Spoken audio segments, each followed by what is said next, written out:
Good morning, everyone.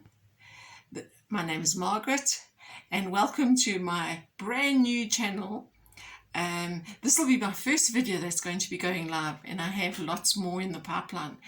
I'm going to show you today. We're going to paint this seascape, and I'm going to show you step by step how I'm going to paint it. I just finished painting this for the South African Artist magazine, and I thought I'll video it and show you how I've done it. So if you enjoy this, please subscribe and give me a like. Thanks so much. Paint this seascape. I have chosen Arches paper. I've chosen the rough today because I want to be able to see some of the texture in the waves and the movement of the water, so I wanted it to look a little bit rougher. Okay, so I've chosen Arches, and I've jumped ahead a bit, and I have sketched my seascape. I've sketched my seascape onto the paper, and then I have used this blue masking liquid, okay, and just so that you can see. So I haven't used the clear one. I usually use the clear one, but this is quite nice because it comes in with this very tiny little pointy tip on it, so it's quite easy to get to all these fine details. And I'm preserving the white with this masking fluid. Okay, so I have chosen my colours, as you saw just now, and what I'm going to do now is let me just move this into this so you can see it better. Let me just move this over a bit. Okay, and I'm going to start painting the sky. Just remember, where you see blue here, it's going to, once I peel this masking fluid off, it's going to be white. So that's all the waves that you see here, all the white I've preserved. Okay, so for the sky I have chosen, let me just get this out here, right. For the sky I have chosen, let me see, no,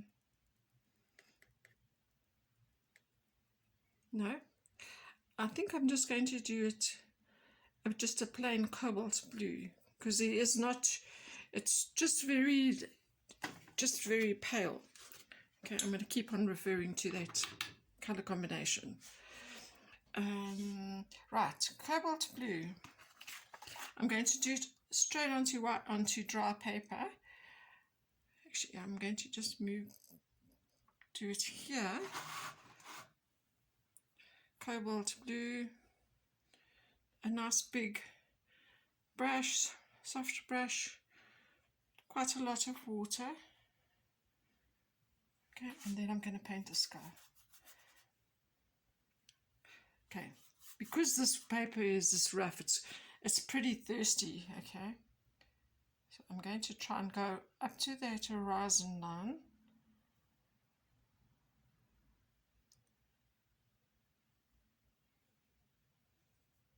It's taken a heck of a lot of paint, a heck of a lot of water. Okay, this is just plain water now. There we go. I'm just softening some of the white areas up to my tape line. Just make sure that your tape has been pushed down so that creep it under your tape. So as you can see, some of my my clouds,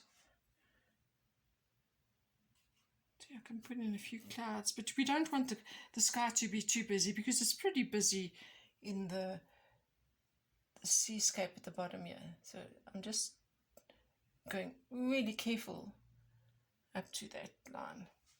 And then I'm going to let this one dry. The sky is now dry. I've let it dry, and now I'm going to use a mixture for this far away horizon. I'm going to use a bit of indigo. Here we go. Indigo and cobalt blue. That's the color combination I'm going to use. And you can, if you want to, you can wet your paper before you start, or you can do it straight in. I'm just doing it actually. I think I'm going to wet it a little bit because it's, like I said before, this paper is really very thirsty. So I'm just going very carefully up to the horizon line and just using just plain water. Well, my brush has got a little bit of color in it. Okay.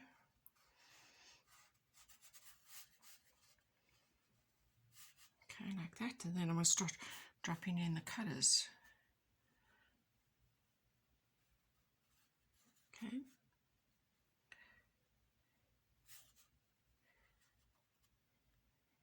Some indigo. The indigo is really nice. You'll see the waves very nicely with this indigo. Make sure your horizon line is straight. I know it's a bit difficult to see with this blue masking fluid, you know, but you'll see the magic when I remove it. You'll be quite surprised. Okay, I need some more indigo along here.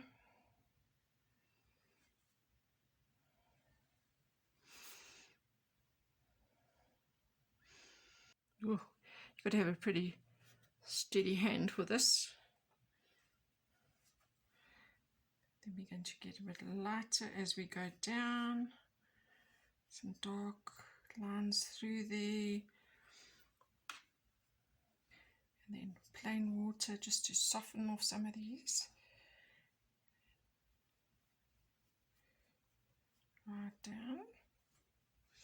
Dilute it a little bit more so it's really very pale, and I'm going to go over some of that. I'm going to use a little bit of iridium in there as well.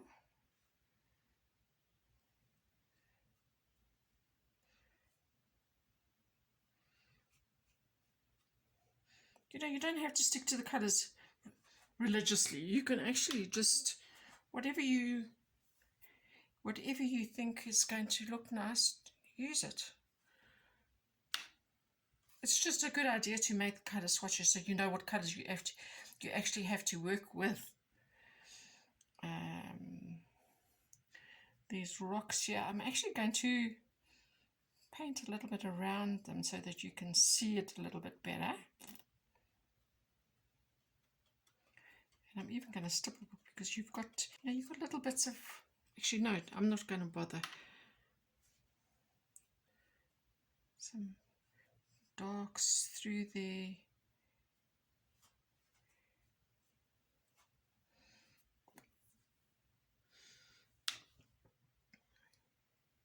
Back to the cobalt. Cobalt blue is here. I'm just looking at my reference photo while I'm painting.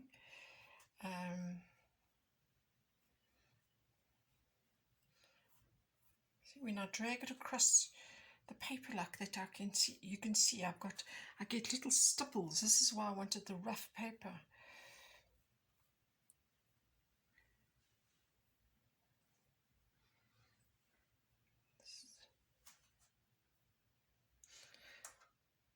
Okay, I'm losing my rocks a little bit, but I'll remember where they are.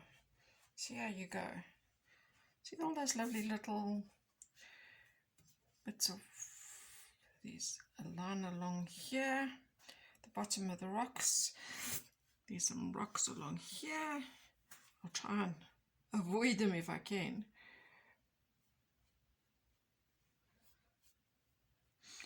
And if you really want to cover up something, then you can sort of scrub it in to make sure you get the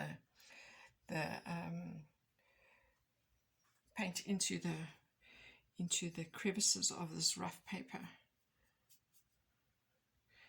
And then it's over here, I don't know if you can see, over here there's a lot of white in the water, so I'm going to pull, I'm going to put a little bit more of the Viridian into it, and I'm going to just go very softly along here, drag it, dry brush across the paper like that.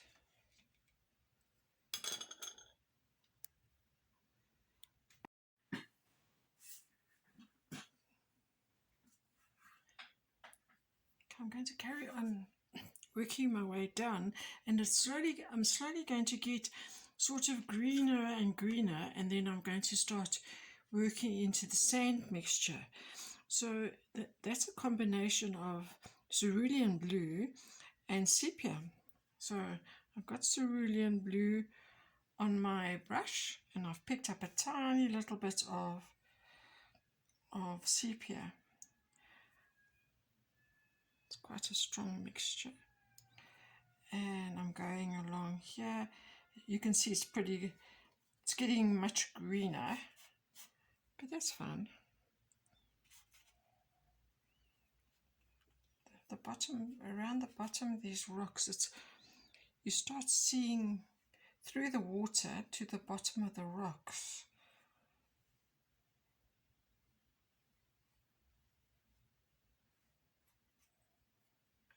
And I'm painting on dry paper at this stage, so you can see the brush just hops over the paper. Okay. More into the cerulean blue here. A little bit of ultramarine blue as well.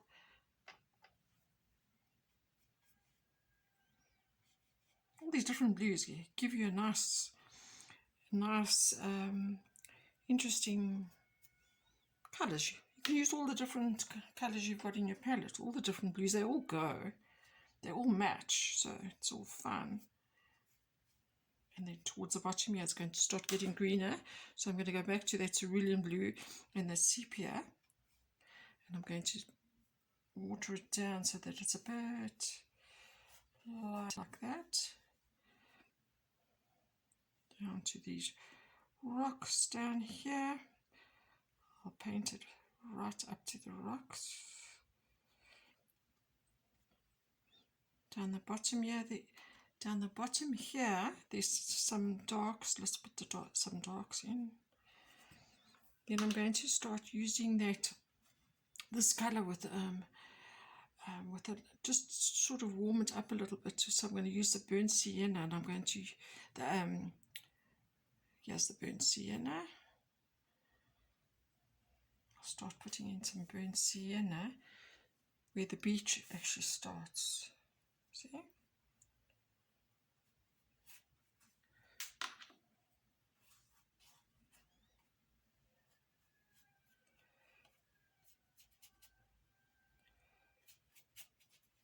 Also leaving little bits of white through the paper.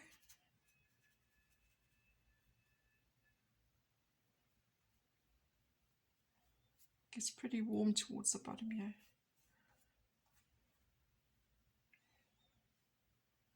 Right, now I'm going to let this dry, and then I'm going to remove the masking fluid so that you can actually see, because it's a bit difficult, I know, for you to see with this blue masking fluid.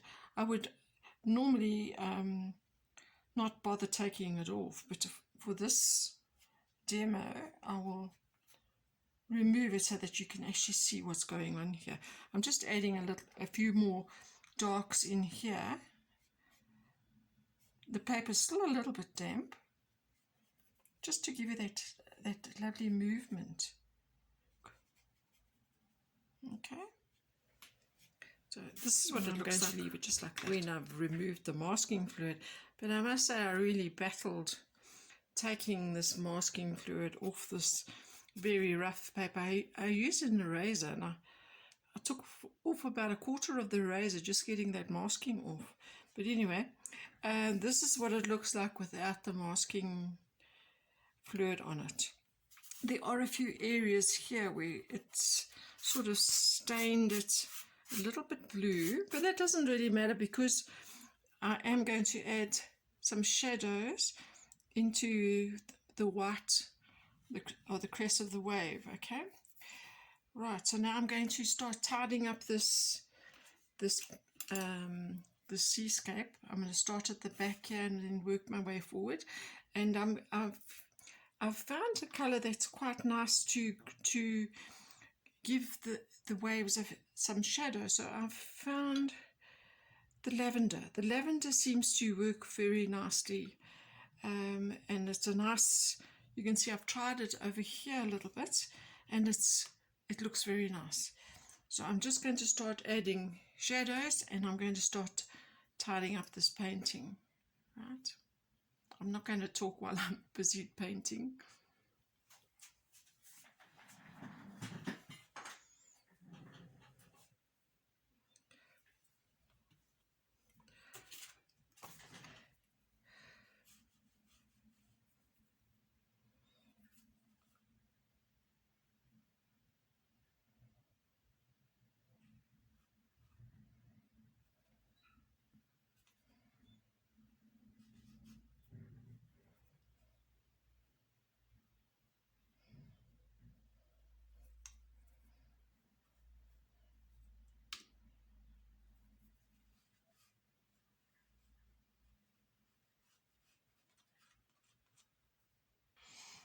I'm going to start introducing some of these rocks, and I'm going to use yellow ochre, burnt sienna, burnt umber, and sepia. And I think this combination of colours will make very nice rocks. So you can see I've started here, and I've used some of this yellow ochre, and I've actually put a little bit of the brown into it just to tone that yellow down so it's not as bright.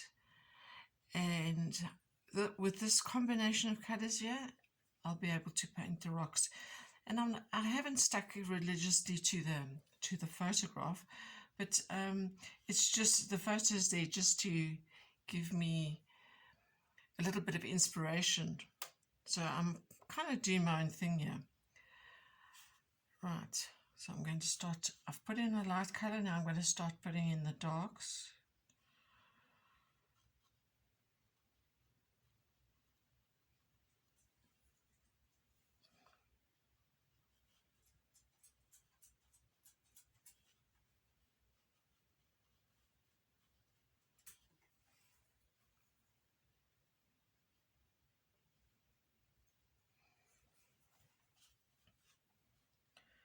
Some of these darks are really pretty dark. I'm just going in carefully, and I'm really looking at what the rocks actually look like.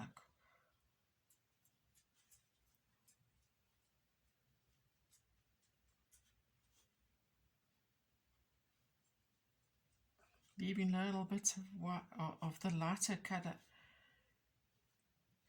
still coming through.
I'm introducing a bit of darkness, whoops, sorry, so that you can actually see these rocks that go underneath the water. So I'm giving it a little bit of shadow. Okay, just like that.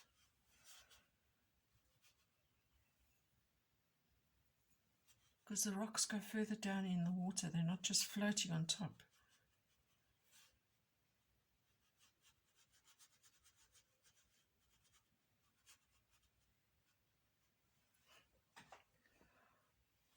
That one's okay.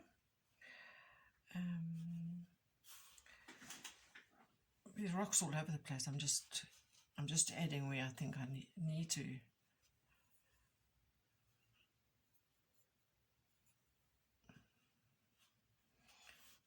There's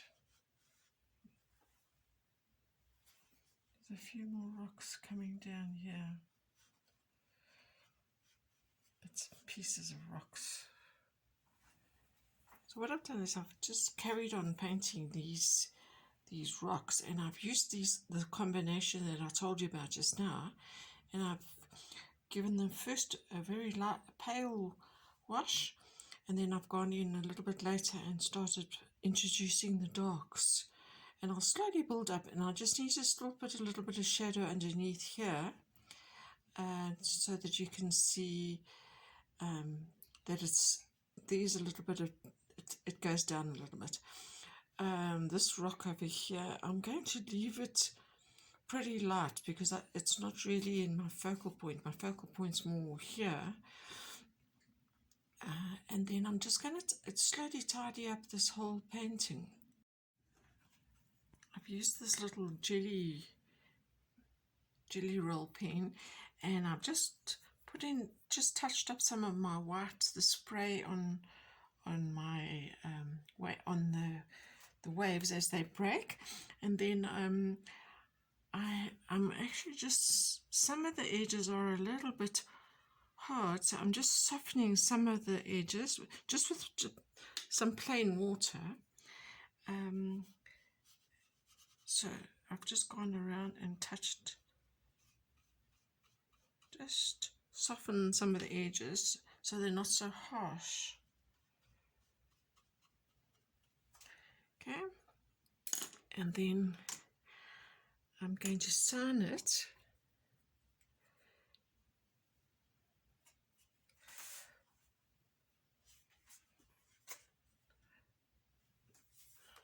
It's a way to sign it.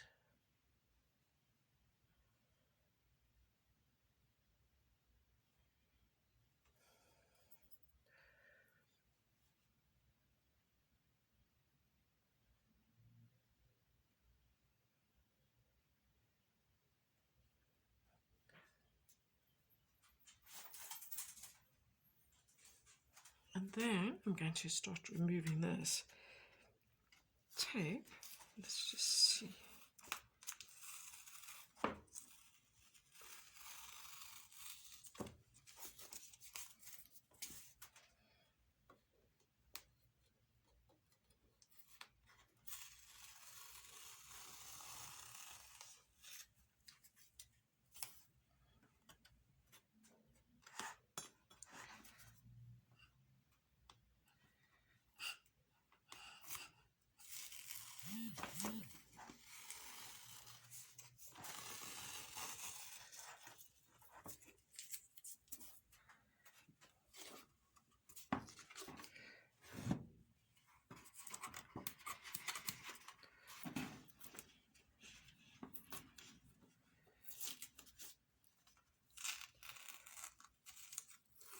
Always pull the tape away from your painting so that it doesn't tear into your paper.